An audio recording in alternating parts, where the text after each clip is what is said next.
हाँ भाई, तैयारी चल रही है, अच्छे तरीके से चल रही है? क्या एडवांस ओरिएंटेड चल रही है? क्या एडवांस में किस चीज़ की रिक्वायरमेंट है उस तरीके से तुम कर रहे हो? क्योंकि एडवांस में हर वो टॉपर बच्चा यानी कि जो सिलेक्शन लेके आने वाला है, जिसकी एक अच्छी रैंक आने वाली है, जो एक अच्छे आईआईटी कॉलेज में पहुंचने वाला है, वो बच्चा इन चीज़ों का ध्यान रख रहा होगा। आखिर क्या है वो चीज़ें, है ना? ज़्यादा हाइपोथेटिकल ना चीज़ें बात करते हुए, है ना? एकदम line to line, points to point, practically देखते हुए कि क्या चीज़ आपके एडवांस के लिए इंपॉर्टेंट है और लास्ट 30 डेज़ में हम उन चीज़ों का कैसे ध्यान रख सकते हैं, आओ अपन बात करते हैं उसके ऊपर, ठीक है? बहुत इंपॉर्टेंट है, जल्दी से जल्दी बहुत सारी चीज़ समझाने की कोशिश करूँगा सो दैट तुम उसे लिख भी लेना अपनी कॉपी में, ताकि तुम्हें याद बने रहे और इन आखिरी के 30 दिनों में तुम वो गलती ना करो और कम से कम समय में प्रोडक्टिव कैसे तुम निकाल सकते हो उसके बारे में बात करते हैं, ठीक है? चलो भाई। तो till now we were competing with the major of the portion, यानी क्राउड जिसे आप बोलते हो। बट अब आप जिससे कॉम्पीट कर रहे हो ना, क्योंकि अभी तक क्या 14-15 लाख बच्चों से कॉम्पिटिशन हुआ आपका, राइट? ऊपर नीचे भी हो सकता है डेटा, बट अब आप इंडिया के best of the best mind से कंपटीशन कर रहे हो, जो आईआईएससी बेंगलोर जाएगा, जो टॉप 7 आईआईटीज में जाएगा और जो ऑल इंडिया रैंक 1 जो रहेगा आपका, आपका कंपटीशन उससे चल रहा है। ना कि अब वो सिस्टम नहीं है कि आपकी शिफ्ट में कितने बच्चे बैठ रहे हैं, है ना? उनसे कंपटीशन है। अब आपका कंपटीशन है top of the top, best of the best minds, यानी कि यहाँ पे कोई भी एरर के चांसेस होने ही नहीं चाहिए, है ना?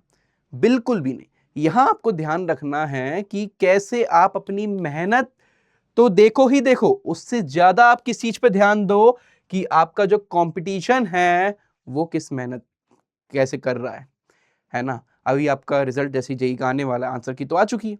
अब जो रिजल्ट आएगा जेई मेंस का, आप देखना लास्ट ईयर से थोड़ा सा इंक्रीज ही आएगा कट ऑफ। इससे क्या पता चलता है? इससे ये पता चलता है कि competition is increasing year on year.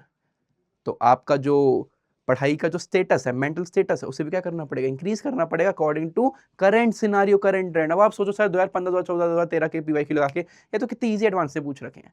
क्या आप 2025, 2026 और सॉरी 2025, 24, 23, 22 इनके पीवाईक्यूज बिना किसी टेंशन के, बिना किसी एकदम लोड लिए हुए कर पा रहे हो? अगर कर पा रहे हो, you are on the right way. अगर कर पा रहे हो, आपका रिवीजन, आपकी स्ट्रेटेजी सब कुछ सही चल रहा है, एकदम उसी पे ध्यान दो। अगर नहीं, अगर दिक्कत परेशानी है, तो भाई इन चीजों का ध्यान रखना।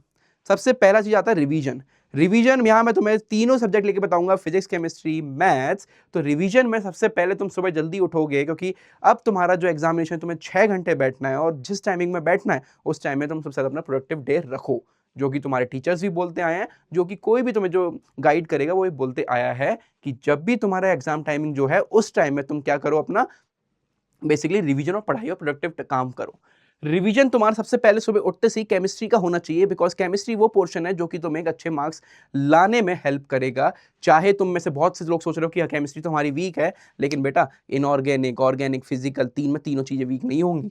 जो स्ट्रांग है उसे लेके चलो। सुबह उठते से ही अगर तुम आईओसी कर रहे हो तो आईओसी को रिवाइज करो सुबह उठते से ही। तुम्हारे जो शॉर्ट नोट्स हैं, तुम्हारे जो तुमने इंपॉर्टेंट पॉइंट्स मार्क कर रखे हैं, उन्हें रिवाइज करो सुबह उठते से ही रोज। और तुम देखना तुम्हारा कितना मार्क्स में इसका इंप्रूवमेंट दिखाई देगा। केमिस्ट्री को उस तरीके से करना है। फिजिक्स को भी तुम्हारे फॉर्मूला रिवाइज होनी चाहिए, तुम्हारी अप्रोच बेसिकली बननी चाहिए, ठीक है? कैसे क्वेश्चन सॉल्व कर रहे हो, और मैथ्स में तुम क्या कम समय में चीजों को सॉल्व कर पा रहे हो, क्या तुम राउंड 1, राउंड 2, राउंड 3 जो हमारा होता है उसके अकॉर्डिंग तुम क्वेश्चन को सिलेक्ट कर पा रहे हो कि नहीं कर पा रहे हो, उसके वो चीजें तुम्हारी सारी आएंगी कहां से? रिवीजन से। Revision is the most important thing.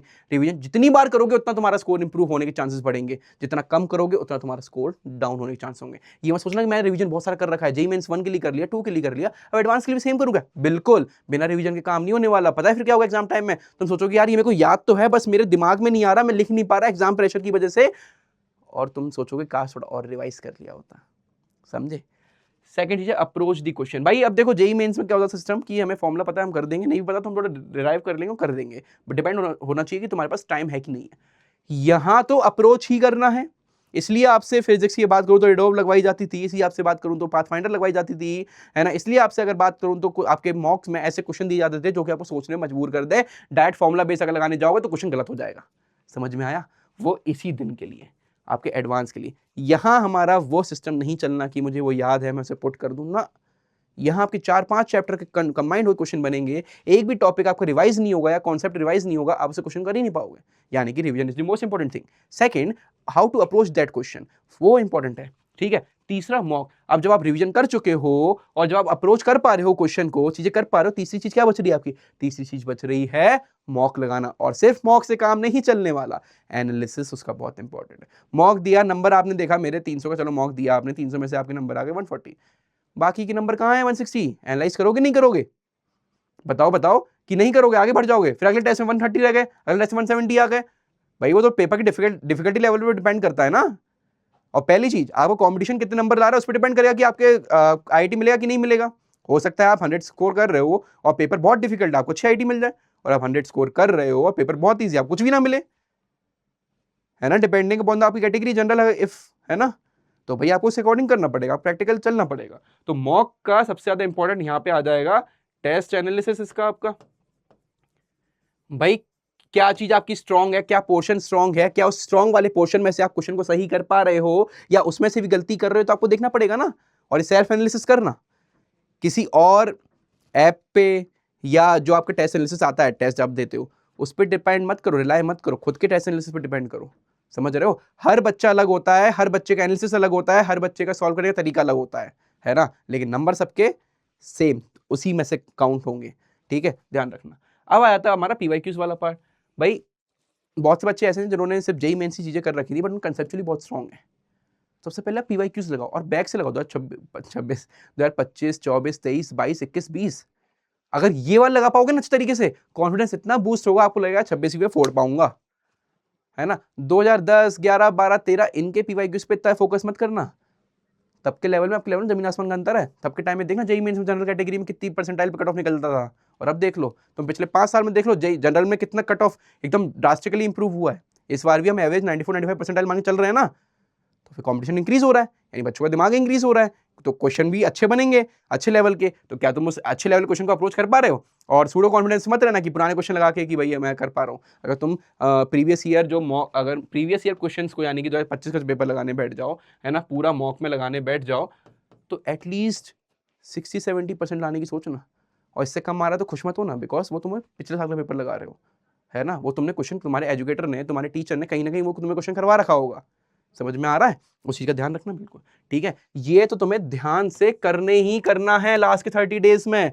Revision के बाद तुम क्वेश्चन को अप्रोच कैसे कर रहे हो वो, और दोनों का तुम किधर देखोगे कि रिजल्ट तुम्हारा टेस्ट में, टेस्ट देने के बाद उसका एनालिसिस देखोगे, एनालिसिस के बाद तुम्हारी चीजें बच रही है, वो बच रहा है तुम्हारा पीवाईक्यू से हमें आइडिया लगेगा कैसे हमारा चीजें होनी है। चलो वही अगेन, तुम कितनी मेहनत करते हो उससे फर्क ही नहीं पड़ता। याद रखना, तुम कितनी मेहनत कर रहे हो उससे फर्क ही नहीं पड़ता, फर्क पड़ता है तुम्हारा कंपटीशन कितनी मेहनत कर रहा है। समझ रहे हो? अब तुम सोचोगे सर ये तो हर कोई बोलता है, क्या तुम इंप्लीमेंट कर रहे हो इस बात को? कोई कंपटीशन तो भाई हर साल इंक्रीज करता जा रहा है हमारा कट ऑफ को, यानी कि एडवांस में भी हमारी चीजें इंक्रीज होने वाली हैं, तो हमें अपना जो क्वेश्चन सॉल्विंग अप्रोच है उसे भी तो इंक्रीज करना पड़ेगा। और लास्ट 30 डेज में ज्यादा कुछ नहीं हो सकता, चीजें हो सकती है तो तुम्हारा revision, short notes, mock test, test analysis और तुम्हारी क्वेश्चन को अप्रोच करने का तरीका, बिकॉज अप्रोच कर पा रहे हो तुम बहुत चीजें सॉल्व कर पाओगे, है ना, एलिमिनेट कर पाओगे बहुत सारी चीजों को। क्लियर है भाई? तो अब टेस्ट का एनालिसिस किस तरीके से और क्या ध्यान रखना है हमें उसे, है ना। सर टेस्ट का एनालिसिस 4 पार्ट्स में आपसे डिवाइड कर सकते हो, है ना। सबसे बड़ी चीज आती है हमारी टाइम मैनेजमेंट। भैया आपका टाइम मैनेजमेंट आप कर पा रहे हो नहीं कर पा रहे?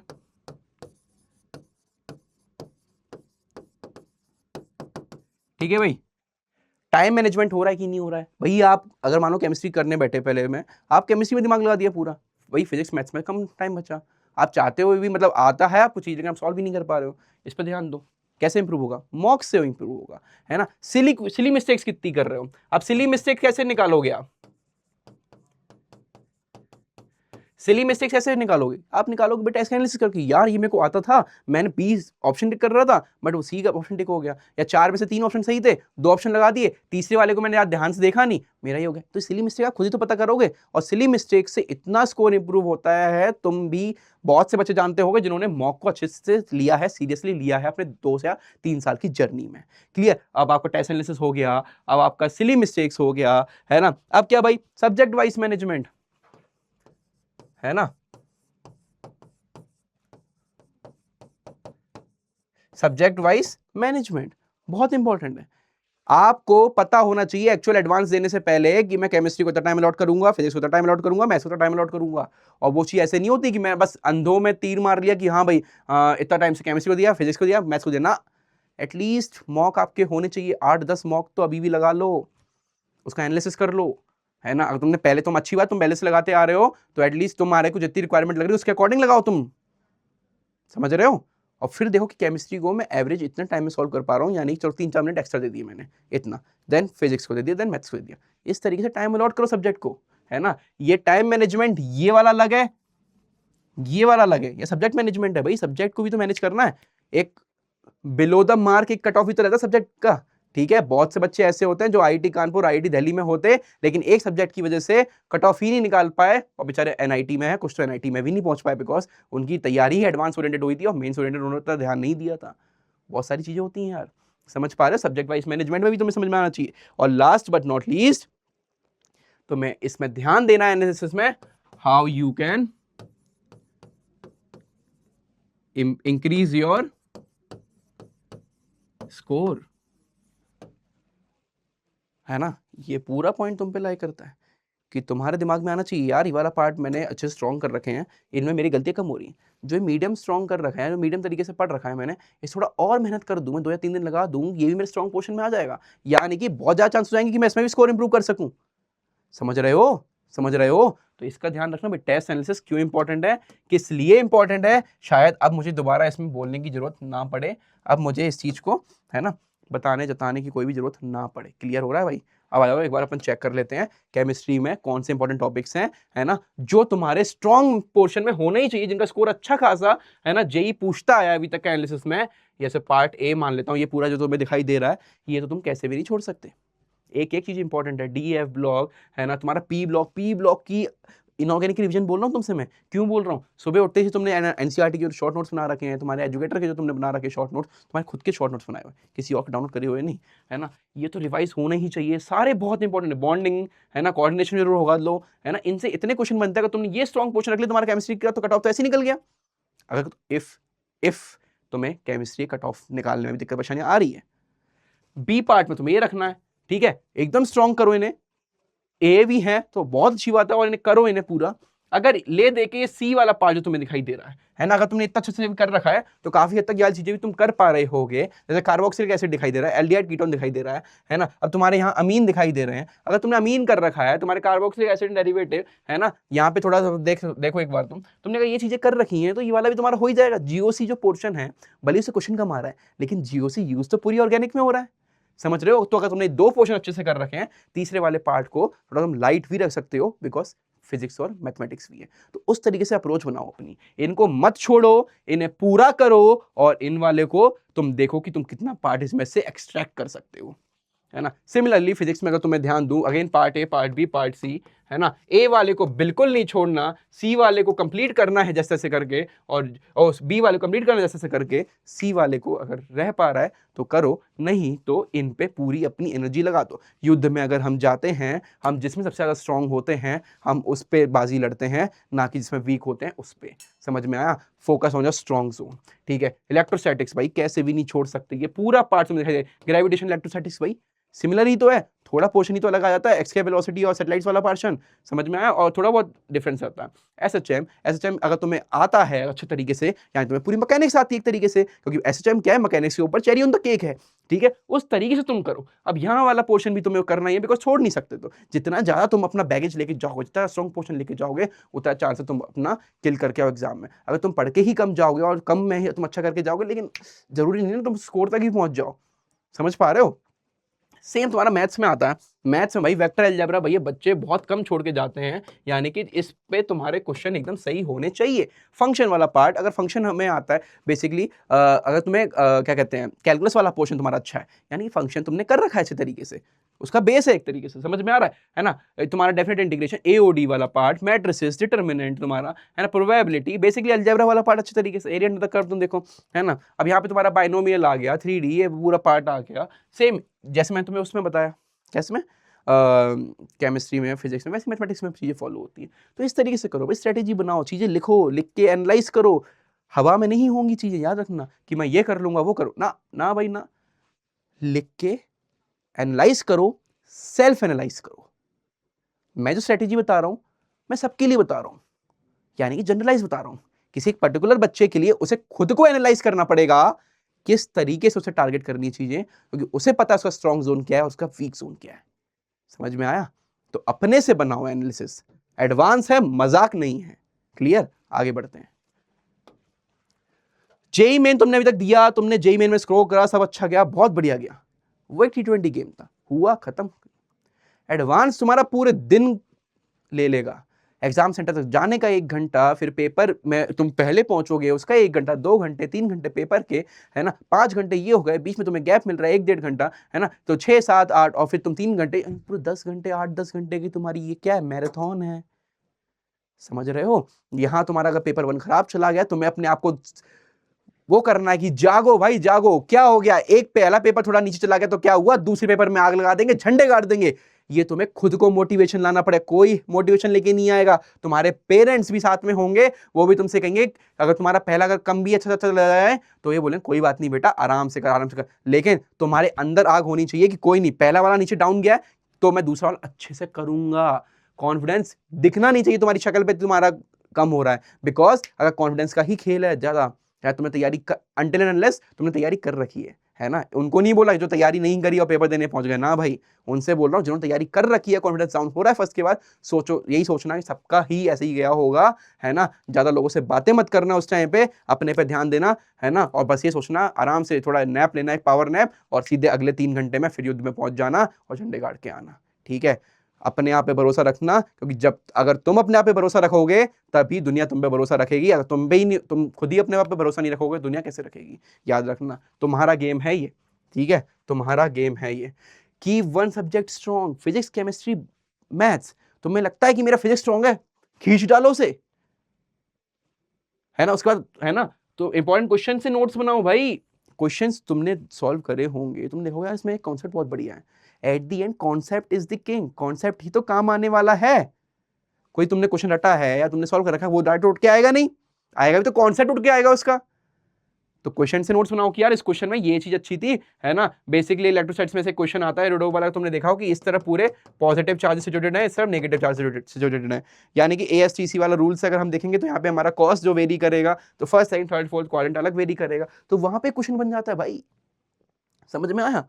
तो उस तरीके से तुम क्वेश्चन के नोट्स बनाओ, शॉर्ट नोट्स बनाओ, और रिफाइन करो नोट्स को। जितना रिफाइन करोगे, जितना शॉर्ट नोट्स बनाओगे, तो तुम्हारा बहुत फायदे में जाओगे। समझ में आया? एक सब्जेक्ट को बढ़िया स्ट्रांग रखो, दूसरा वाला भी तुम्हारा उतना ही होना चाहिए, है ना, तो कम चलेगा। तीसरा वाला अगर वीक भी है तो तुम उसे कट ऑफ निकालने की कोशिश करो। ये उनके लिए बात कर रहा हूँ जो मीडियम या उससे हायर है, और जो टॉप नॉच है, खत्म करो भाई, चीज़ों को खत्म करो, तीनों को लेके खत्म करो। समझ में आया? है ना। तो स्ट्रेटजी समझ में आई, कोई मजाक नहीं, ओनली सीरियसनेस, प्रैक्टिकलिटी पे हमने ध्यान दिया। ऐसा नहीं कि हमने बस आंख बंद करके हम बस मारे जा रहे हैं ना, हमने उन चीज़ों पे ध्यान दिया है जिस पे ध्यान दे के स्कोर इंप्रूव होता है। ऐसे ही नहीं कि भैया जब तुमने कुछ नहीं कर रखा, लास्ट 30 दिन तुम झंडे गाड़ दोगे, नहीं गाड़ पाओगे।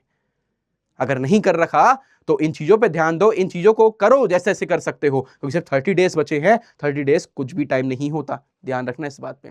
जो पढ़ रखा है उसी को और रिवाइज करो, उसी को अच्छे से करो, क्योंकि तुम्हारा कंपटीशन अब जनता से नहीं है, तुम्हारा कंपटीशन इस भारत देश के best of the best crowd से है। Thank you so much.